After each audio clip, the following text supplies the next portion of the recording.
Surprisingly enough, CNN ran an important article a few days ago, actually, one that focuses on an aspect of the COVID story that's usually ignored. The headline is this: in Japan, more people died from suicide last month than from COVID in all of 2020.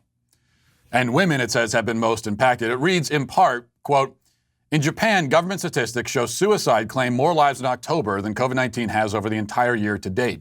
The monthly number of Japanese suicides rose to 2,153 in October, according to Japan's National Policy Agency. As of Friday, Japan's total COVID-19 toll was 2,087. Japan is one of the few major economies to disclose timely suicide data. The most recent national data for the U.S., for example, is from 2018. The Japanese data could give other countries insights into the impact of pandemic measures on mental health and which groups are the most vulnerable. Quote, we didn't even have a lockdown, and the impact of COVID is very minimal compared to other countries, but still we see this big increase in the number of suicides. That is Michika Ueda, an associate professor at Waseda University in Tokyo, expert on suicides. Continuing, that suggests other countries might see a similar or even bigger increase in the number of suicides in the future. Now, as the article notes, we don't have up-to-date suicide statistics for our own country, but there are indications that the situation will prove to be just as dire here, if not more so. We've seen glimpses, at least, such as the report out of Los Angeles back in April that calls to the suicide hotline had gone up by 8,000%. 8,000%. Meanwhile, Men's Health magazine reported earlier this month, quote, University of Glasgow researchers have found that rates of suicidal thoughts among young adults rose sharply during the first coronavirus lockdown. Their study, published in the British Journal of Psychiatry, examined the effect COVID-19 had on different groups at the outset of the original coronavirus lockdown. By surveying 3,077 adults 3 times from March 31st to May 11th, they found that the proportion of respondents reporting that on at least one day in the previous week they had wanted to end their life increased from 8.2% to 9.2% and then to 9.8% over the 3 waves of the study. These rates were highest in young adults aged 18 to 29, rising from 12.5% to 14.4%. Now, these are not small increases. And the problem goes beyond, suicidal thoughts. NPR, again, a surprise, published a report this weekend on the mental health crisis among children specifically, brought on by the pandemic, or that's how they put it. Really it's brought on by the government and the media's response to the pandemic. That's my own editorializing, not what NPR concluded. The article talks about the increasing rates of depression, of anxiety among children, also loneliness, feelings of isolation. This is to say nothing of the way that children's educational development has been stunted.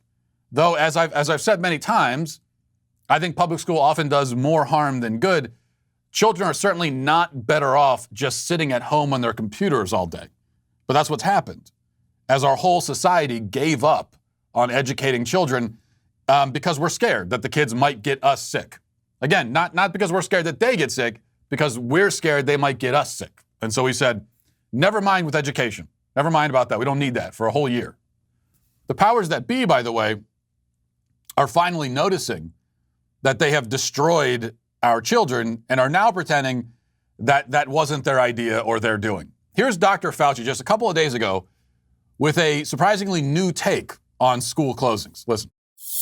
Dr. Fauci, New York City public schools shut down again earlier this month. I know your default position is that you'd like to see the schools open, but how do you make that happen, and how would you advise the incoming Biden administration on getting a sort of unified response? Well, Martha, that's a good question. We get asked it all the time. We say it not being facetiously as a soundbite or anything, but, close the bars and keep the schools open is what we really say. Obviously, you don't have one size fits all, but as I said in the past, and as you accurately quoted me, the default position should be to try as best as possible within reason to keep the children in school or to get them back to school. Yeah, he makes it sound like he's always said that you should keep the bars closed and open the schools. He said this is what we say. That is not what he's always said. That's not what he said at all, in fact, until just now. But even Fauci, slow learner that he is starting to understand that keeping children locked in their homes for months on end in response to an illness that for them is no more dangerous than the flu is madness. Not just madness, it's evil. It's an evil thing to do to kids.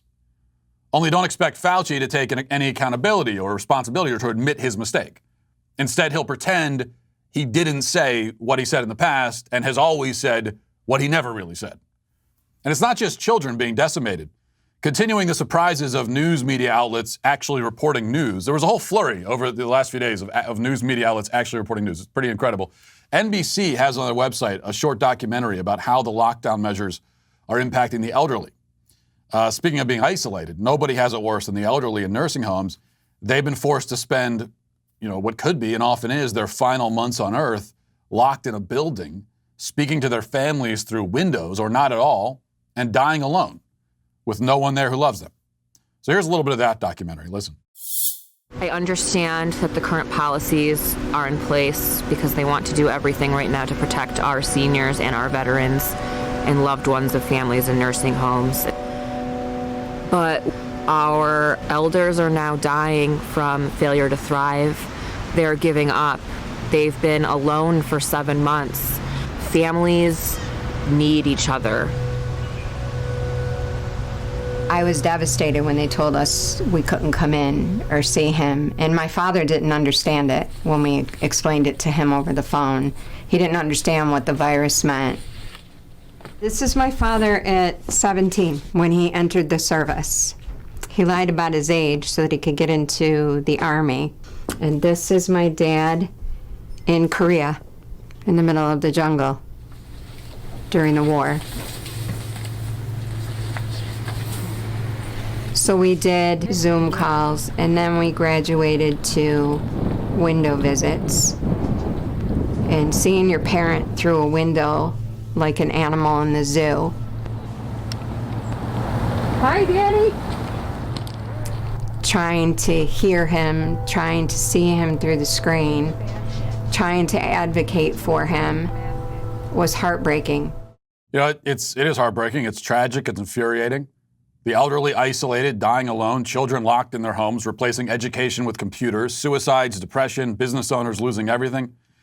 And however bad we think all of this is, it's worse. Remember that. We won't know the full effect for many years. We can't know.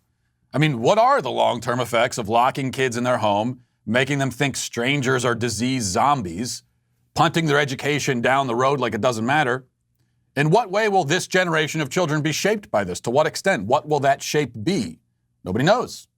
No society has ever done anything like this. And how many suicides will ultimately happen as a result of the lockdowns? Even after we get the 2020 data, that's not going to tell the whole story. A business owner, who loses everything overnight may not take his own life the next morning. Could happen a year later, could happen 2 years later, could happen 10 years later. Many thousands of people have been put on a path of despair and ruin this year, but the end of that path, whatever it is and wherever it is, may not come for several years yet. So we know it's bad, but we don't know the full extent of how bad it is. For that matter, what are the psychological effects of people living their lives without ever seeing a stranger's face in public? How does that influence our mental health? Does anyone know? No, because again, nobody has ever done this before. And that's why the flippancy of those who advocate and push the lockdowns really enrages me the most. They have not attempted to seriously weigh the pros and cons. They have not bothered to so much as wonder about the long-term or short-term negative effects. We're doing something no society has ever done, embracing consequences that no society has ever willingly embraced, and we're supposed to do this without even discussing it? Without any sense of caution or apprehension? Accept the lockdowns or you're a science denier. That's it. That's meant to be the end of the debate. Most of all, we're supposed to simply accept the proposition that not only will the lockdowns make people safe and extend people's lives, but that making people safe and extending their lives is the most important consideration, and all other considerations should be subordinated to it. We're supposed to believe, unquestioningly, that lockdowns will keep the most people alive, and that there is nothing that could ever be more urgent than keeping the most people alive. Anything that must be sacrificed, literally anything, to this end is worth it. That's what we're supposed to believe. Those are the two propositions that you must believe. You're required to believe. Yet both are highly dubious, to say the least. It seems there is a considerable likelihood that when all is said and done, looking back on this 10 years from now or 20 years from now, we'll be able to say with certainty that many more people died because of the lockdowns than would have died without them. But whether that's the case or not, the second proposition, that physical safety is the highest good, is certainly incorrect. Not just dubious, it's wrong. Our country is founded on the proposition that some things are more important than safety. Any happy and well-adjusted life is grounded in the same belief. For an elderly person with, at best, let's say 2 or 3 years left to live, what is better? To live those 2 or 3 years and be alone and miserable the whole time? Or to risk living less than 2 or 3, but to be happy and to be with those you love? For a child, what's better? To live in isolation, to avoid the minimal risk of a disease that rarely has any serious complications for children? Or to live a normal child's life and to get an education and to be with friends and to be outside playing and doing what kids do while accepting the mild risks involved? The lockdown advocates and our overlords in government have decided that these questions are easily answered and that the answer is to prioritize safety above all, in all circumstances. Even if by prioritizing safety, you ultimately make people less safe and depressed and suicidal on top of it. They say it's anti-science to question it, but it's not. It is anti-human to do what they are doing. And it's time for us to stop going along with it. Well, I hope you enjoyed that clip from the Matt Walsh Show. If you did, go ahead and hit that subscribe button right down there so you can stay up to date on all of our future content.